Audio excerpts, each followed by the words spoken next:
Good evening, everyone. My name is E.R. Anderson. I'm the executive director of Charis Circle. Charis Circle is a nonprofit programming arm of Charis Books, and Charis Books is the South's oldest independent feminist bookstore. We're so excited to welcome all of you from wherever you are watching in the world tonight to help us celebrate By the Fire We Carry, the generations-long fight for justice on Native land. We're here with the author, Rebecca Nagle, in conversation with Kaitlin Curtice.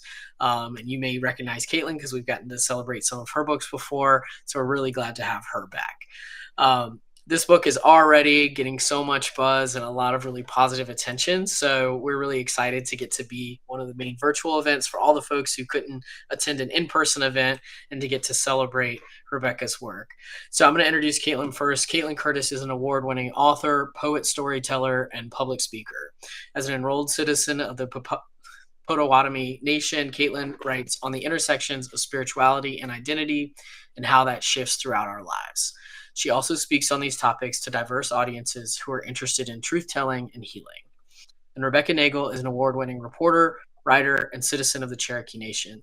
She is the creator and host of Crooked Media's chart-topping podcast, This Land. Her work has been featured in The Atlantic, The Washington Post, The Guardian, USA Today, Teen Vogue, The Huffington Post, among other outlets. Nagle lives in Tahlequah, Oklahoma, and she got to kick off the book there, which is beautiful. We were just talking about how special it is to kick off a new book with your home people. So we're really happy for you and happy for all of your success. And we're happy that everyone's watching here. We encourage folks always to be very lively in the chat. So feel free to shout out where you're watching from. Say hello as Robert and Anna are. And if you have questions, you can put them in the chat at any time. You don't have to hold off till the end. In fact, sometimes it's helpful if you get them in early so we can kind of get a sense of what the questions might be. So I'm going to get out of the way and kick this over to Kaitlin, but we're really excited for this conversation. Thank you so much for being here. Thank you, Yar. Thank you, everyone, for being here. I'm so honored to be a part of this event, and so grateful for virtual space that we can gather together like this and show up from all over the place. So thank you all so much for being here. Rebecca, it is so good to be with you, and I just want to ask how you're doing. How is everything going? Oh, the weather today is really nice. It's like that kind of perfect fall day where it was cool in the morning and I opened all the windows in my house and hung out in a hoodie. And so, yeah, we're having some really nice weather here in Oklahoma. So it's a good day. That's wonderful. I love that. Yes, we have like the fall weather finally hitting, which is such a gift.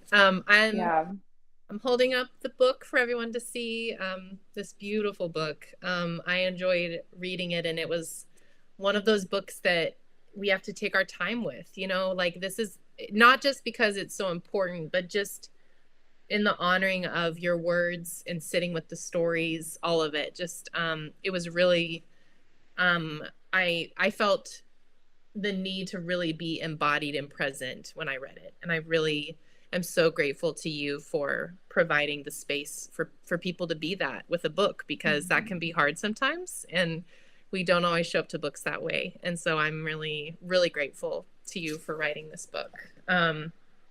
I sort of broke up our questions for tonight into three sections because I do things like that to help my brain process. So so I thought we'll start with sort of about your writing process, sort of, and some of the ways that brought you to the book, if that's okay. Yeah, absolutely. So can you share just about the power of storytelling in your work? Why is it so important to you? What special place does it have in your heart? I mean, like the topic of your next book, but I think that stories are how we make sense of the world, both as individuals, the story of our lives, the stories of our families, but then I think also as a country, and as a body politic, I think the stories that we tell ourselves of, what our government has done, where we come from as a country, what our history is, help shape policy in a really direct way. And unfortunately, stories about Indigenous people are either completely absent or wrong.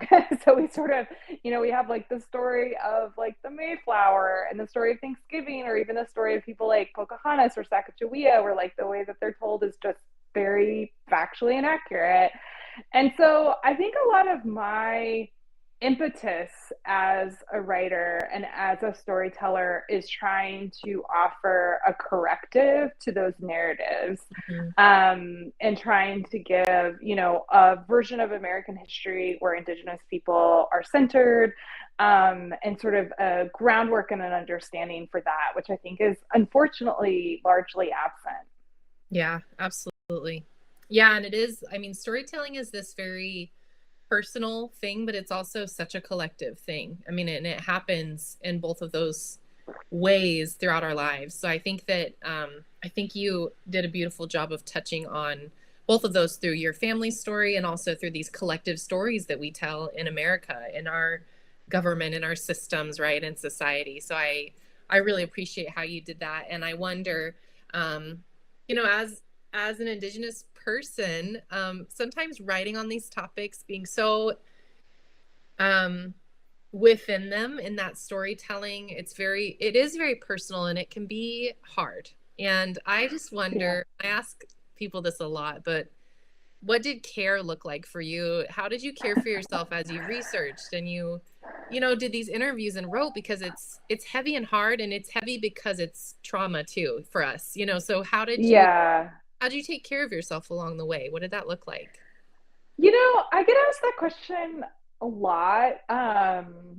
And I often give sort of like a canned answer about like taking breaks or things like that. Which like, if I'm really honest with myself, I actually don't really do. Yeah. But I think like, I think I just feel the feelings that it brings up. And so I think I let myself get angry and get sad. And I feel I kind of feel like the material when I'm reporting on things moves through me, if that makes sense. Yeah. And so I feel like I live with it for a while. And I actually feel like the writing is kind of how I get it out and how I process it, in a way for it to like then leave me, if that makes sense. And so, yeah, I mean, I think I try to absorb the material. And a lot of times it's like because I do a lot, I do kind of like a really big volume of research, and then a small amount makes it into the book. Yeah. And so a lot of times it's the stuff that was really emotionally resonant for me, like something I came across when I was doing the research that kind of stopped me, are the things that I hold on to when I sit down to write. Yeah.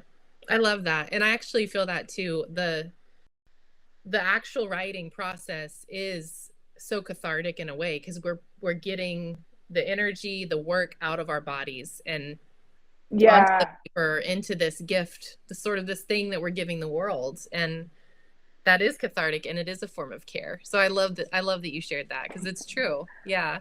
I really love that. I think this is a good question just for people showing up to your work and wanting to learn more about the book. If you could just give us some, behind the scenes of why you chose the title and what it means to you and what it represents. Yeah, so the title is inspired by a line from a Joy Harjo poem. And so the poem's actually at the front of the book. And the line is, I keep warm by the fire carried through cruelty. And what Joy Harjo is talking about in that poem, I mean, is symbolic, but it's also a literal fire. So one of the things that our Southeastern tribes that sort of knitted our identity together was that, and knitted our communities together, was a shared fire. And so we'd have mother towns that would have a shared fire, and then we would all sort of ignite our fires from that shared fire. And during removal, people carried those fires and brought those fires with them. Mm. And those fires still burn today in Oklahoma. And so it is the literal fire, that people brought, but it's also symbolic. And so it also symbolizes the ongoing fight for justice and for sovereignty. And it was funny because I actually originally the title was in the past tense, and I was talking about it. I took a very long time to get a title. I was very late to, like, they were like, we have to make the cover now. Like, you need to come up with the title, girl. And so I was talking with my friend Joseph Cloud about the title, and it was carried, and he kind of challenged me on that. He said, well, why would it be in the past tense? Because it's something that we're still doing. And I thought that was a really good point, and so I updated it. So that's kind of the story. I had been thinking about fire. I had been thinking about, what are the things that symbolize this sort of ongoing fight. I also wanted something that marks like a long period of time, the way that the book encompasses a long period of time. So yeah, but there were a lot of titles that didn't make the cut. Yeah. I love it. Yes, of course. I totally get that. I really love that. And as Potawatomi people, we're the people of the place of fire, and so Ashkode, or fire, like that's such an important thing. And it's like you were saying, it's a literal fire. Like, we were keepers of a fire. We keep a fire, and it's that heart fire and that passion of who we are and what we still carry today. And so I was really excited by the title, and I was excited to ask that question just to hear more from you about it. And oh my goodness, the journey to titling our work is quite the journey. Yes, it is. Okay, I want to just touch on now, just getting into the book, some of the different themes that I sort of pulled out. This was a line that really just caught my attention so much, and I thought it was really powerful and really important. You wrote, while it is largely forgotten, Indigenous resistance forms the first large-scale political protest movement in the United States, and it would not have been possible without Cherokee leaders educated in a white world. And I thought this was just a really important statement, and of course part of history for people to recognize. And it speaks to that complexity of like activism and solidarity and all of these things. And I'm just wondering, like, what can we learn from this moment in history that you've written about? What can we learn about it today in the work that we do? And how can it, help us sort of place ourselves now in the work that we're doing in the world? Yeah, that's a really good question. When I started researching this period of time, I was shocked that it has kind of been lost to history. I think people know vaguely about the Trail of Tears, but and that it was bad, and they know that. I think almost like the words Trail of Tears is the beginning and end of what people know. Yeah. Like, it's really, people don't know that much of the political history and the political movement that rose up to, before that even happened, to stop it from happening. It's something that we don't talk about at all. And so Northern white Christians, in large part because their churches had relationships through missionaries with Indigenous leaders, formed this huge protest movement to stop what was then called the Indian Removal Act. And so that was a bill that sort of basically would set in motion the removal of not just Cherokee Nation, but all the tribes basically living at that time what was the territorial limits of the United States. And a lot of the political pressure to remove the tribes was coming from the South, because in states like Georgia, Indigenous nations still had a lot of treaty territory, and those states wanted that land. And so, when the bill went to Congress, we talk about filibusters today. I mean, there were members of Congress that spoke for literal days in their speeches against the bill and for the bill. Women organized a petition, and it was the first national public political action taken by women in the United United States. It was the largest petition drive. Um, and we forget that. And it's really interesting too to like read those petitions because the allies to the indigenous people at that time had this very like clear-eyed focus of sovereignty. They talk about tribal sovereignty as being inherent, as pre-existing the creation of the United States, and they also talk about it being part of US law and part of the Constitution. And what they saw the stakes of removal was that because the US wouldn't be fulfilling its legal obligation to tribes, like our young democracy and this young republic would be imperiled by that. You know, how could our country survive if we didn't follow our own laws? And then they also saw it as this moral stain. So they really saw it was a time when Christians saw their faith not just as sort of living according to God's will, but really modeling society, and that to create like a community and a society that sort of modeled what God wanted. And so they sort of saw that if the United States wronged indigenous people in this way, that it would be like our country had sinned. And they would even say things that like God would punish our country for this moral sin. And there was more public concern about the well-being of indigenous people in 1830, I would argue, than there is today. You know, like it is not, we have been kind of erased from the public consciousness, and we don't have that level of public support for our issues today. And I think that what we can learn from those activists is what they said very clearly, which is that this history will forever stain our country and it will weaken our democracy. And I would argue that the legacy of removal, that is still true for our country, and that we've never really grappled with it. Yeah.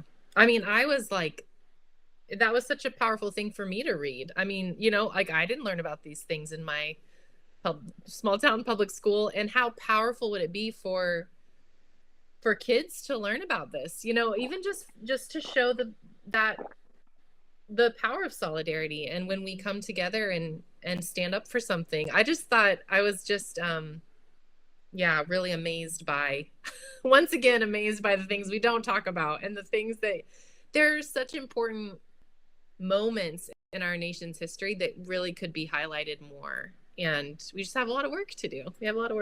And and that's part of it, you know, and that's why we have these conversations. In chapter 6, there's a chapter called Betrayal, and you write about how every act of resistance throughout history for indigenous people is sort of, it helped us hold on to what we still have. So our ancestors, what they fought for. It's just this reminder that as indigenous people, we have to remember that all those difficult decisions that our ancestors had to make in the face of genocide and colonization and removal, they were making choices based on what was possible for them in that time.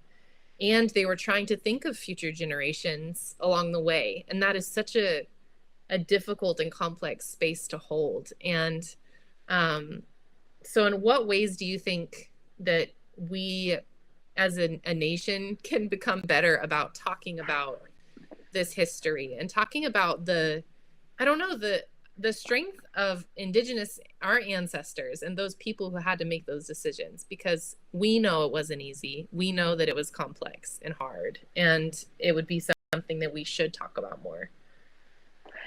Yeah, I mean, I think that, you know, in that specific passage of the book in chapter 6, I'm talking about, you know, what follows the Indian Removal Act, which is the forcible removal of our tribes from the southeast to west of the Mississippi. And different tribes tried different approaches, and even different factions within different tribes try different approaches. And so some people take up arms. So you have the Second Seminole War and also a rebellion within Muscogee Nation. Some tribes sign treaties, or some factions within tribes sign treaties and agree to move west. And then some tribes try to remain on their land by this weird bargain of basically dissolving the tribe and becoming US citizens. And no solution like protects people from the extremely violent policy of ethnic cleansing. But every act of resistance, whether it's, our languages that are sometimes stronger in Oklahoma, or our ceremonial ways, or having that connection to our sacred places in our homelands, the sacred sites that for the Cherokee, that Eastern band has held onto, and like the plant knowledge and the other traditional forms of knowledge that they have because they're there. I think you see both things. And my ancestors of course played like a pivotal role in what ultimately happened with Cherokee Nation. And as I grappled with the decisions that they made, I spent a lot of time thinking about we think a lot about like our fight for justice, and what they were doing was just trying to figure out the best way to survive. And it's not like that's not me reading into the situation. That's their literal words. They're debating and talking about, if we do what you think is best, we will all die, and Cherokees will no longer exist. And that was how they saw the stakes. And I just can't imagine being in that position. And I think that we have a lot to learn by, the compromises and the different tactics that our ancestors made. And obviously a lot to be grateful for. Yeah. I really felt the same sense of that when I read that, and was reminded of that it was survival, and it was what can we do right now to preserve whatever we can, and to to give something to future generations. And I think that's a really important theme throughout the book, of course, and I really appreciated how much you spoke to that. This was something that this is like a theme that comes up all the time still, this sort of individualism versus community and forms of care, right? And kinship. And so you talked about, these different examples of communal versus like individualism and greed. Let me see if I want to read this little bit. At the turn of the century, the principal chief of Muscogee Nation warned that communal land ownership had been a form of protective power for tribal citizens, but that allotment would leave each person to cope single-handed with the avaricious land sharks of the American continent. And this is exactly what happened.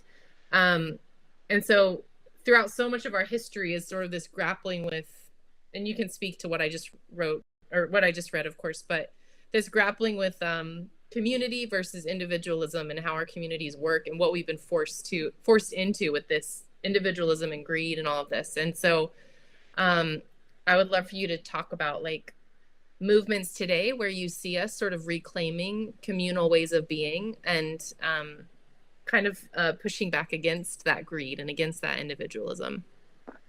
Yeah, so that passage is in the section of the book that talks about allotments. The book, covers the big Supreme Court case and then goes back in history for these chunks of time. And so one of that chunks of time is what we were talking about, removal. And then the second big chunk is about allotment. And that was when, we had these treaty territories west of the Mississippi after removal, and then the state of Oklahoma was basically created on top of our treaty land.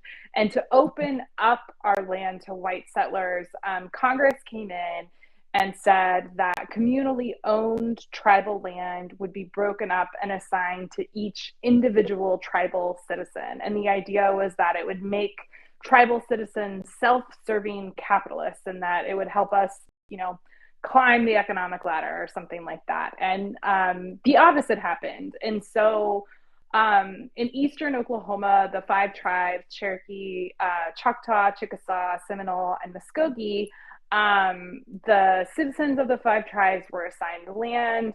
And then before the land was even assigned, we were overrun by white settlers, and then immediately overrun by basically criminals and conspiracies and every version of theft that you could imagine. And so people would take around bilingual tribal citizens to trick people into signing documents. If that didn't work, they would forge documents. They would come up with these scams where they would like have a store and keep a tab, and then every time somebody needed something, they would, give them a little bit of money in exchange for like a deed to their land that they would sign away later. They would trick people into leaving the land in their will, and then that person would turn up missing. The courts would declare people legally incompetent, and then the land would be controlled by a white guardian. They also assigned guardians to minors, and the guardians would basically sell the land, pocket most of the profit. And so there were people who had, these rich oil estates who were basically homeless or living in orphanages because they saw none of that money from the guardian. And I talk specifically a lot about one case, a woman named Millie Naharkey, who was a Muscogee Alati. Oil was on her land. And right before she turned 18, a couple weeks before, an oil producer, sort of in cahoots with her brother, took her on a road trip. And she was abducted and basically held hostage for a few months, assaulted, and they sort of pried and tricked her into signing away her land. Eventually the abduction ended. The Department of the Interior got involved. There was sort of all of this stuff to sort of correct what had happened. And she was declared legally incompetent, and she was assigned a legal guardian. And so then anytime she wanted to buy like a garbage disposal, she wanted to build a new garage, her car broke down, she had to have it towed, she wanted to visit a sick relative in another state, she had to ask her legal guardian, who would then ask a Tulsa County judge to get an approval for the expense. And Millie Naharkey died. She passed away in 1996, and she had a guardian until she died. Mm-hmm. And all that stuff was the legal guardians was very common in Oklahoma. Even this practice of kidnapping teenagers right before they turned 18 was common, because they couldn't sign away their land while they were minors. And so they would kidnap them right before their 18th birthday to try to be like the person who would be able to like snatch their land from them. Yeah. And so, I just think like when I think about allotment and I think about that history, I think we're sold this story around, speaking of stories, we're sold this story around capitalism and fairness and like how like our system is supposed to work. And I think what you see in the story of allotment is just, these literal criminals making all of this money, while the people who owned this valuable land being not seeing any of that wealth and not having any of that wealth accumulate. And I think it just shows that a lot of capitalism is just predicated on theft. And so that, and I think again, like while we're talking about the histories that we tell and the histories that we don't tell, allotment is one of those things that literally reshaped the map of the United States, transferred 90 million acres, the size of Montana, from native ownership to white ownership, and most people have never heard of it. Right. Yeah, and it speaks to I think just the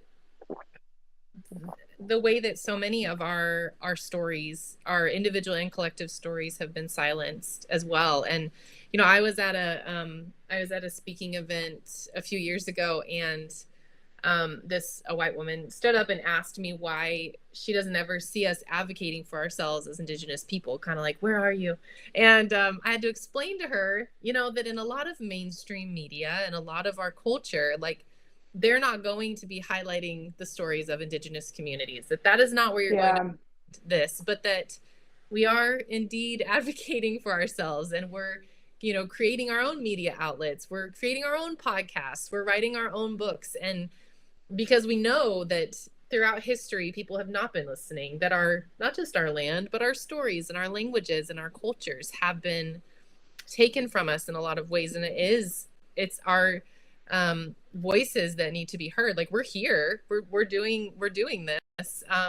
And so I had to explain all of that to her, but it just speaks again to that complexity that we hold, and the power of living our stories and telling them. And I just wonder if you could speak to why it is important for us to tell our own stories, whether it's through a podcast or through the books we write or a film or media, you know, and even like, what do you see as the future of Indigenous journalism or the ways that we show up in the world? Yeah. I think that the journalism world, like news media, you know, New York Times, Washington Post, CNN, whatever you want to, you know, think of as the news media, I think it's really far behind like everyone else. You know, I think it's worse than Hollywood, it's worse than TV, it's worse than publishing. I mean, there are not almost every major news organization does not have a full-time Indigenous affairs reporter covering Native stuff. I mean, you see sometimes an Indigenous affairs correspondent at like a local NPR affiliate. You know, High Country News and Grist has like some good coverage, and then there's just this dearth, and our communities don't get an adequate level of journalism. And so when we talk about what good journalism is, it's that it's timely, right? And so we're covering stories as they break. Well, that freaking never happens with tribes. You know, it's like, if it is a headline, it's usually like months after it's been already covered by Native outlets, whether that was Standing Rock, whether it was the COVID crisis on reservations. You know, it just wasn't getting covered.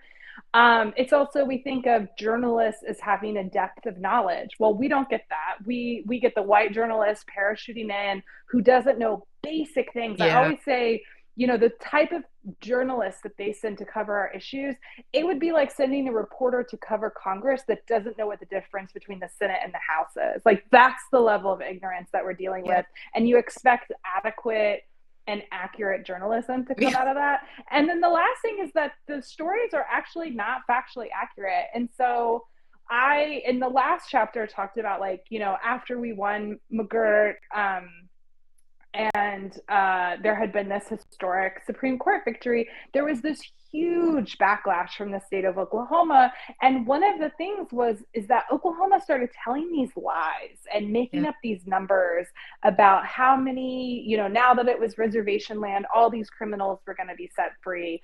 And very prominent outlets repeated those numbers without the appropriate context. And so, just to give one example, one of those numbers was that 76,000 people, or 76,000 past convictions could be affected or could be overturned.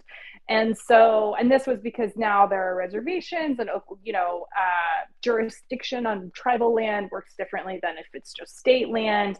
But that 76,000 number at the time was 3 times the total prison population in the state, and it was over 60 times the number of Native people from the affected area, which is like what the state would actually lose jurisdiction over. Even that was a gross exaggeration.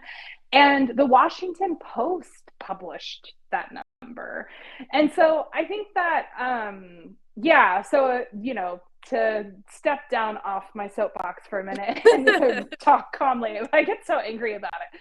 But, you know, I think we don't have accurate and adequate coverage. And I think that it really affects law and policy. Because you see, you know, Supreme Court justices, you know, some of those bad facts ended up in the Supreme Court opinion that was ultimately a loss for our tribes. And so Oklahoma got to spread this disinformation or misinformation, whatever you want to call it. And then a bunch of outlets just repeated it. And I think, sadly, Indigenous people fall into this category of, people you can lie about or kind of say anything about and people will believe it, Yeah. And so Oklahoma can say all these things about reservations being lawless. And I think non-Native people are like, well, yeah, that sounds right.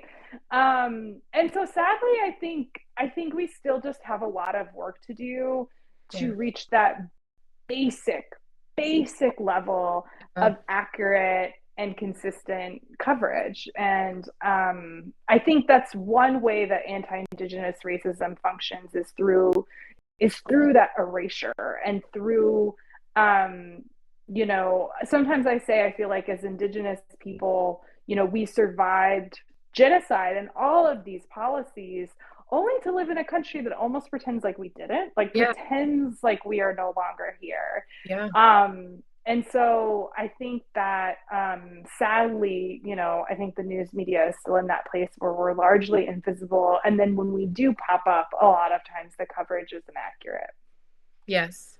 And it's, I don't know if people understand how connected all of these things are in our lives. Like, I tell people a lot, like, we're still living the effects and the realities of the Cowboys versus Indians narrative always in our very real realities. And it's sort of like has just been implanted into the subconscious of America. And I just don't think people connect the ways that it still affects us today, and how, like, the journalism aspect, the things that aren't told in the media, the funny stories we tell about playing cowboys and Indians, Halloween, like, they're just like, you can touch on all these different points. And for us, it's like drawing all these connections that still just keep, coming back again and again in our lives. And I think that that's another challenge of being Indigenous, is just trying to help other people see all these connections that we're constantly trying to make. Does that make sense?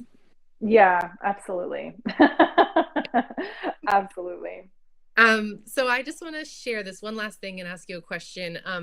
Toward the end of the book, you just have this beautiful section on languages, and it brought me to tears. It was so beautiful. And you just shared about this importance of holding on to our languages. And, I'm from a tribe that has few fluent speakers, and I learn in a beautiful, like, online language program, but I'm far from fluent. But it's such a gift to learn my tribe's language and to have that in my life and in my heart. And I think it's constantly like we're just trying to grasp and hold on to something for dear life that is so precious to us, because our language is our culture.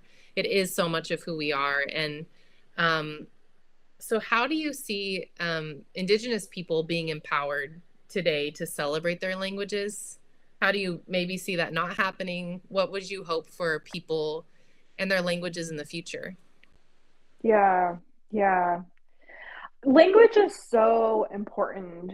I think often when people think about what Indigenous people lost, they think about land, but that's just what white people gained. And what we lost is so much more, because those things of language, culture, land, and sovereignty, you can't pull those things apart. They're all interconnected. And so when we lost land, or when we lost sovereignty, or we lost a piece of self-determination, language and culture almost always also suffer. And conversely, where we have managed to hold on to land is often the place where language is still spoken and culture is still practiced. And one of my favorite reporting trips on the book was getting to visit a place in Oklahoma where that's still happening. And so I got to meet an amazing woman, Rosemary Maxie McCombs, who's from around near Dustin, Oklahoma. And she lives on land that has belonged to her family since that allotment era. And unlike a lot of other Muscogee families, her family was able to hold on to their land through, the threat of like swindle and theft and all those things. And actually, she remembered as a kid they would all load up and, sometimes get a ride with a friend and go down to Holdenville, the county seat. And her parents would go to the courthouse and check and make sure that they still own their land and that nothing had been like filed against them. Even if that filing was illegal, they were worried that that would happen and that they would lose their land. And so by generations being vigilant, that land has stayed in Rosemary's family, and it's what's called restricted, which is a special status. And Rosemary was helping teach the Muscogee language at OSU, at the college here in Oklahoma. And she had been brought on after a language teacher there had passed.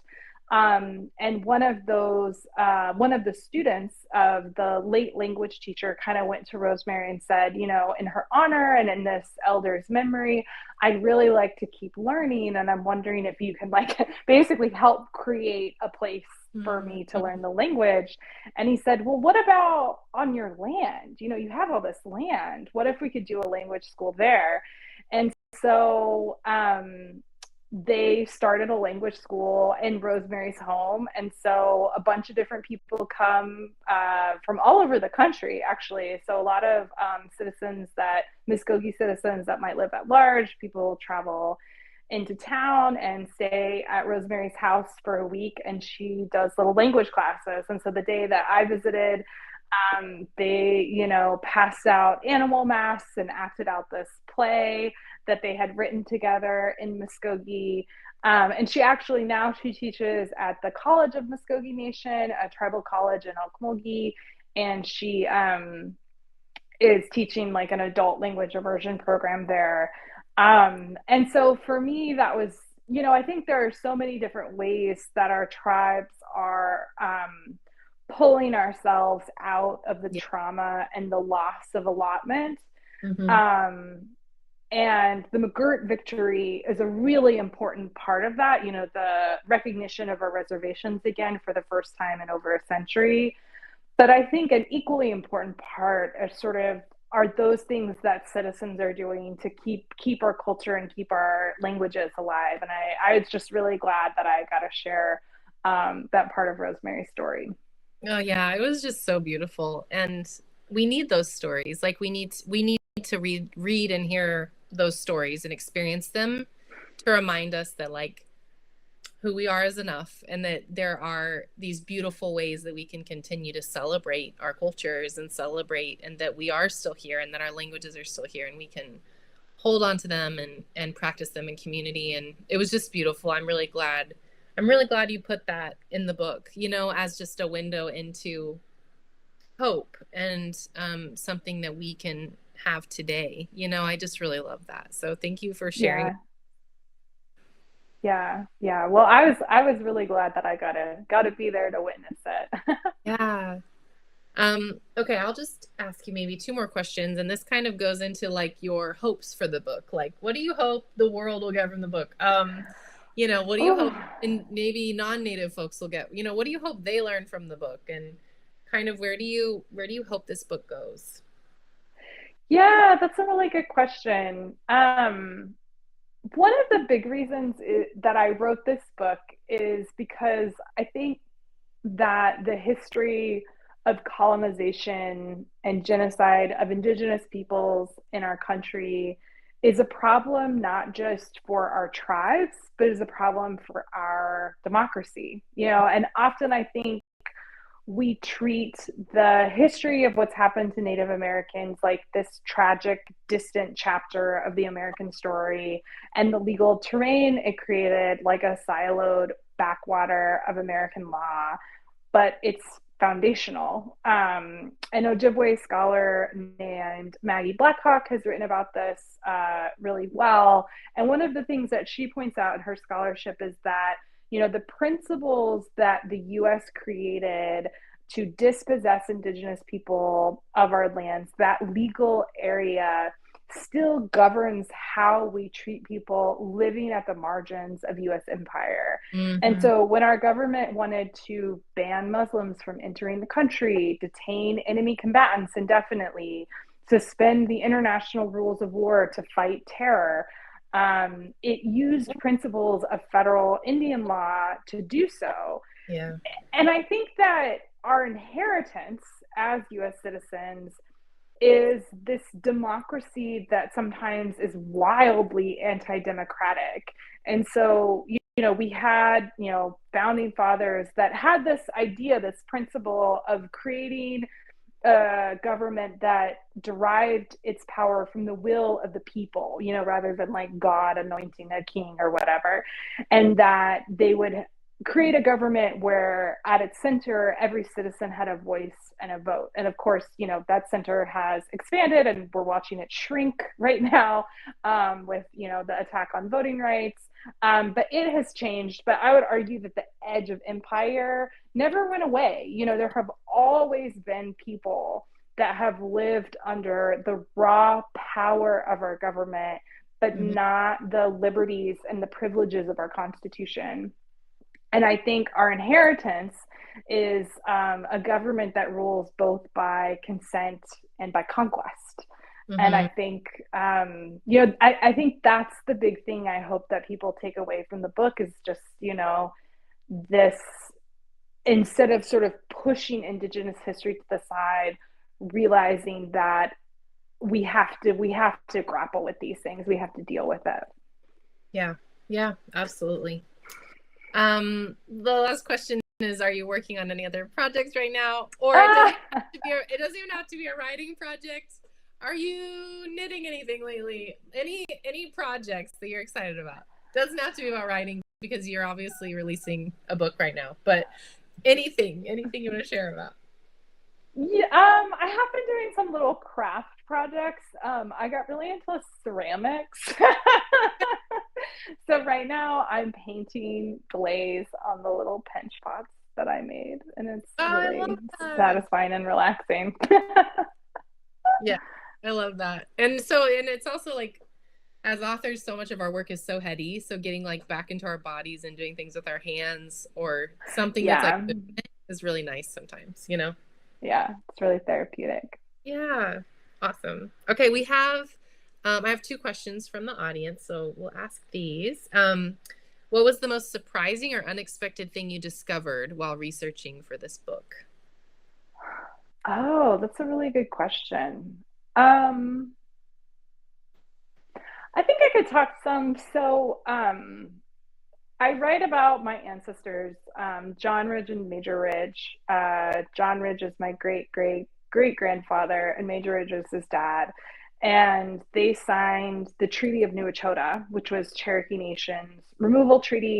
And they did it at a time where they thought that moving west was the only way that Cherokees as a people and a nation would survive. But they did it illegally. And so they weren't appointed or elected by the Cherokee people to sign that treaty, and they were assassinated for it. And I grew up with those stories from my grandmother. And I grew up, especially John's assassination, it was really violent and really brutal the way that they were killed. They were, blamed for the Trail of Tears, and there was a lot of anger against them. And so, like John was dragged from his bed into his front yard where he was stabbed like almost 30 times, and people kind of stomped on his chest, and it was just a very violent death. And so I think even like down through the generations, what was passed down to me from my grandmother was this idea that those murders were vengeful and wrong. And I think what surprised me is where I landed in writing the book was that they were justified. But I think also holding the complexity of, I understand why my family made the decision that they made. And so what I also read, I read their writing and their letters about, and their pleas with their fellow Cherokee citizens and the leadership of Cherokee Nation to agree to a removal treaty. But I also read Cherokees' protests against the treaty. And one of the arguments in one of the many petitions that they submitted to Congress against the treaty's ratification was that, you know, we as the Cherokee people should decide best. You know, we know that our situation is desperate, and you know that the justification for this treaty is to relieve our suffering, but like we should decide how best to relieve our own suffering. And that really resonated with me. And there was actually a law on the books in Cherokee Nation that the punishment for unlawfully ceding Cherokee land was death. And Major Ridge had actually helped pass that law. And so, you know, some would say they were executed under that law. We have an even older law called the Traditional Blood Law, which we had officially stopped enforcing, but I think at a community level, there's an argument that it was still being followed. And that law was basically, you know, if someone died, that life had to be paid back by the person who caused their death. And it actually, intention didn't matter. And so like the punishment for what we would call manslaughter was also death, just like the punishment for murder. And it was not about punishing the person who committed the crime. It was about restoring balance. And it actually came from this belief that if someone was killed and like it wasn't atoned, that they wouldn't be able to rest in peace. And so I sort of arrived at this place where the death of my ancestors allowed really the victims of the Trail of Tears to rest in peace, seen from that view. And how could that not be justified? And so, yeah, I think coming to that place and how I came to that place, because it also was through a lot of empathy for why I almost think that they made the wrong decision for the right reason, if that makes sense. Yeah. And so, yeah, but I think to disagree with my grandmother was not where I thought I would land. Yeah, that's really powerful though. Thank you for sharing that. Yeah. And that's a really important part of the book as well. And you sharing about that. Okay. The other question that they ask is there somewhere online they can purchase a signed copy of the book? Is there anywhere online that sells signed copies? Oh yeah. So there are signed copies at like all the places where I've done stops. So a couple places that I think probably still have signed copies, but you'd have to check, is Magic City Books in Tulsa. Oh, and Too Fond of Books here in Tahlequah, Oklahoma, and Birch Bark Books in Minneapolis. Yeah. And Birch Bark should get them to you fairly quickly. I think they're usually pretty on top. Yeah. Which is awesome. I love that you did that. Yeah, it was great. Yeah.